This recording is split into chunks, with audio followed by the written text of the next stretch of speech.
Hello, welcome to our SEED program. I'm Leo Yam. I'm Irene Lee. In this program, we're going to share with you the art of effective presentation and communication process.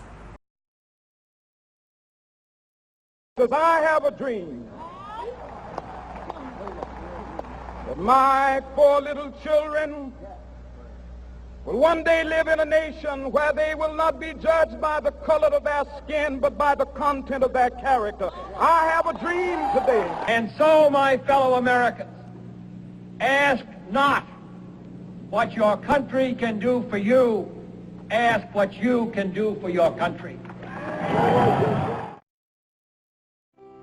In the 1920s, Pavlov used dogs to do experiments on behavior.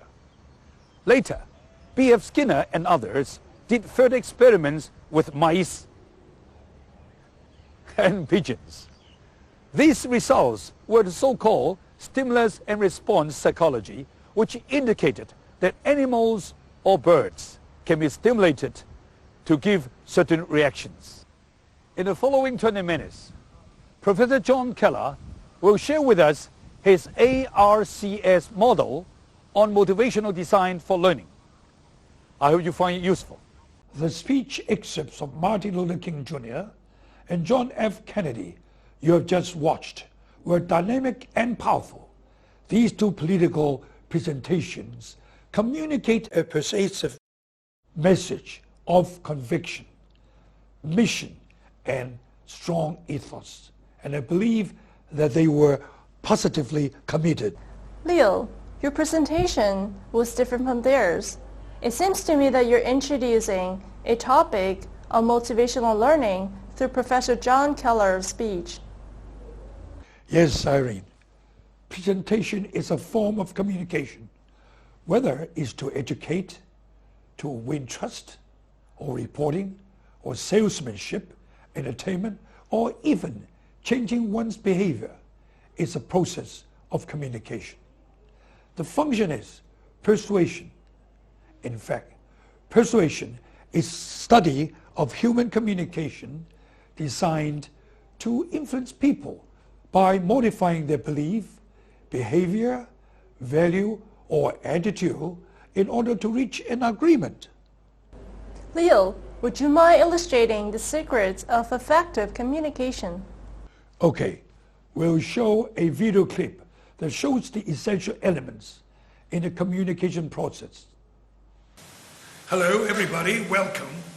Today we're going to talk about presentation. In fact, presentation is a way of communicating messages.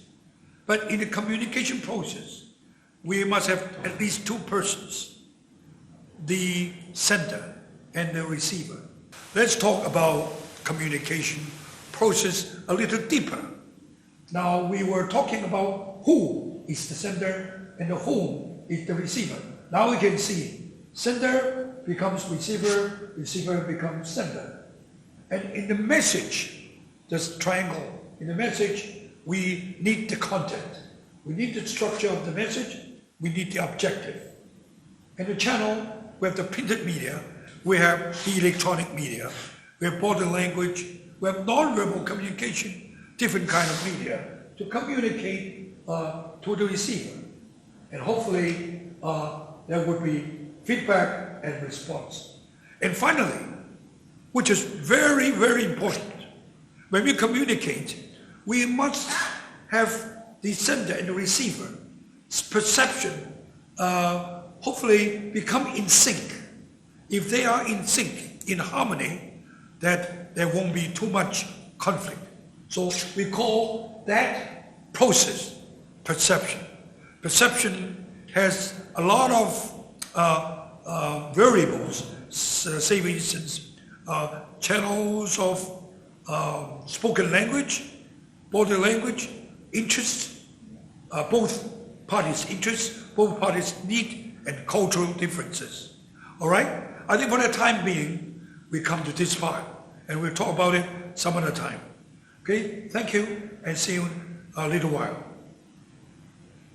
Leo, in fact, I think in the presentation, it is necessary to state the objectives, the nature of the audience, time and place, and even the audiovisual media aids we are using. More importantly, we must prepare and plan our presentation well ahead of time. Let's study the 6 P's of preparing an effective presentation.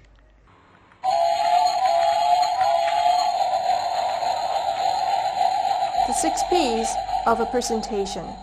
1. Planning. To make ideas and thoughts of the presentation clear and appealing. To understand the nature of the audience. To design objectives and to organize the subject matter orderly. 2. Purpose. To achieve the intended objectives. To satisfy the audience's need and interests. To support a theme with reasons and evidence. To instruct, inform, or to persuade. Pick your choice. 3. Preparation. To do research from available resources on the subject matter before the presentation. To gather, select, organize your research materials. To make necessary audiovisual materials.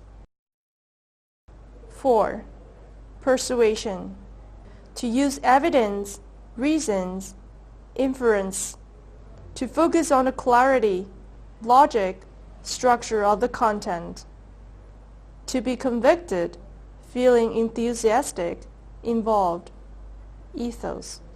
To concern and appeal to the passion, feelings, and thoughts of the audience, pathos. 5. Process. To develop a report and arrest attention.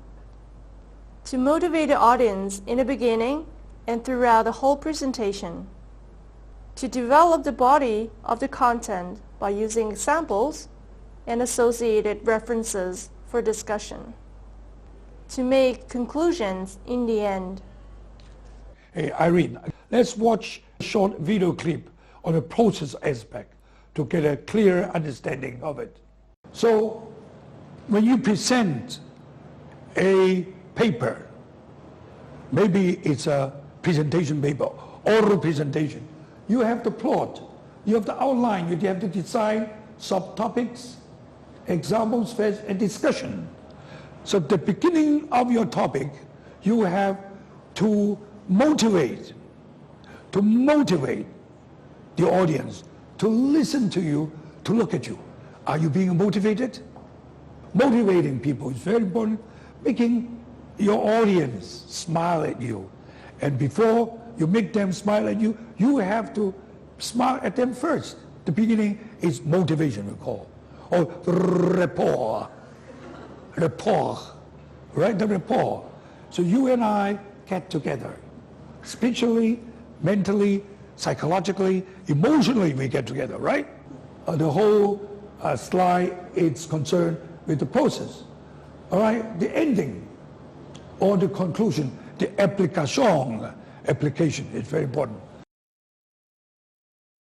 Practice and delivery. Use simple and familiar language related to the audience's interest. Use appropriate eye contact and body language. Use expressive voice in intonations and gestures. Use silence to heighten the audience's attention and stimulate involvement. Use humor to engage audience in a relaxed mood and stimulate their senses. Use appropriate audiovisual aids, PowerPoints, to support complicated information. He that has eyes to see and ears to hear may convince himself that no mortal soul can keep a secret. If his lips are silent, he chatters with his fingertips. Betrayal oozes out of him at every pore. Leo, What are the most important nonverbal elements and body language skills in a presentation? Okay, shall we see some of the demonstrations? Okay? Yeah, sure. 1. The rest position. Standing comfortably with both hands crossed, or hanging down relaxed. The non-verbal message is confidence, calmness, and certainty, giving the audience an image of respectfulness.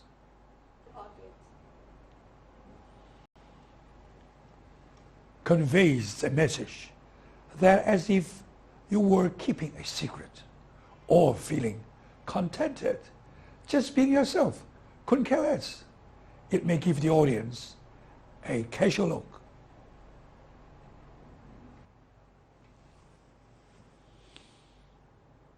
Feeling confident and firm. The message is, I'm what I am. This is me. Bring arms on the hips. This nonverbal communication may give people an impression that I'm getting angry at you, or I'm exercising my authority. You better do it. Open arms.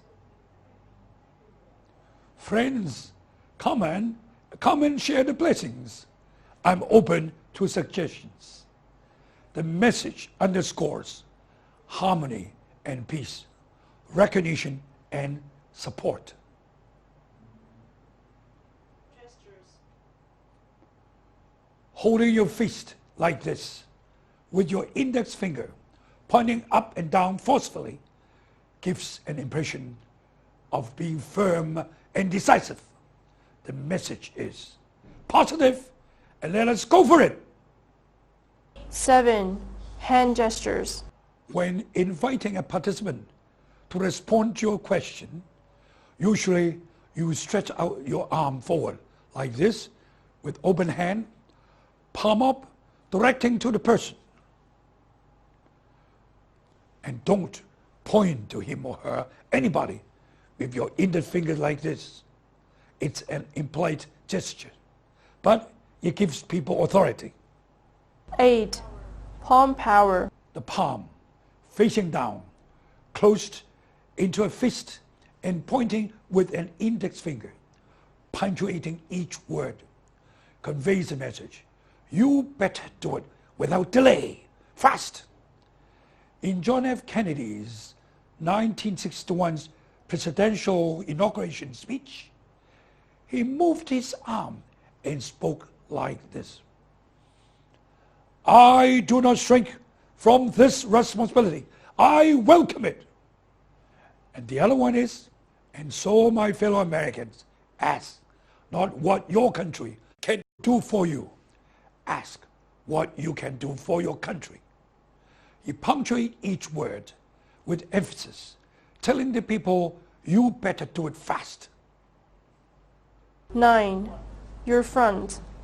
You always put up a positive front with confidence and a pleasing smile, creating a trustworthy and warm personality image. 10. Walking.